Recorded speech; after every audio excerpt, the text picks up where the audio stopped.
नेपालको इतिहास भाग 1। पृथ्वीनारायण शाहको गाउँ कुन थियो?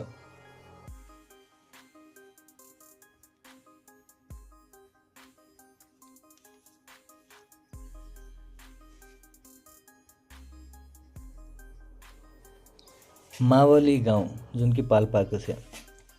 पृथ्वीनारायण शाहको छोरीको नाम के थियो? यसको सही उत्तर रहेको छ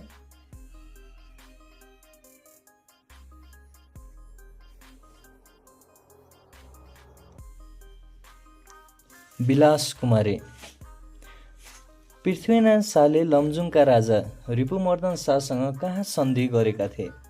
यसको सही उत्तर रहेको छ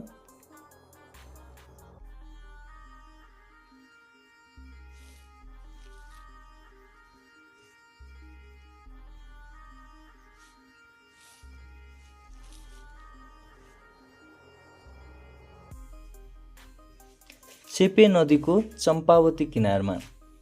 त्यसैगरी अर्को प्रश्न रहेको छ, कुन राणा प्रधानमन्त्रीले गोरखापत्रमा तस्बिर छाप्न अनुमति दिएका थिए?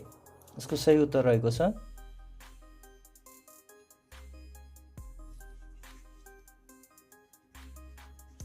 चन्द्र शमशेर। त्यसैगरी शङ्खधर साखुवाले नेपाल सम्वत चलाउँदा बालुवा झिकेको तीर्थस्थल कुन हो?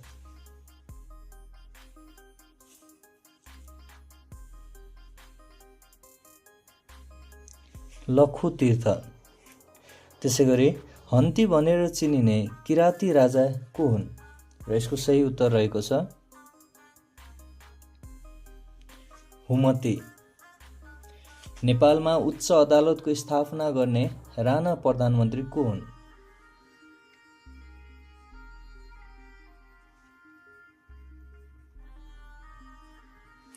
जुद्ध शमशेर। भोटाइटी म्युनिसिपालिटीको स्थापना कहिले भएको थियो?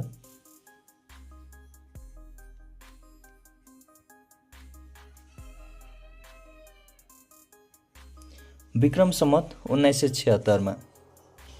र आजको अन्तिम प्रश्न, पृथ्वीनारायण शाहले सबैभन्दा बढी पटक आक्रमण गरेको राज्य कुन हो? यसको सही उत्तर रहेको छ कीर्तिपुर। कीर्तिपुरमा पृथ्वीनारायण शाहले सबैभन्दा बढी पटक आक्रमण गरेका थिए।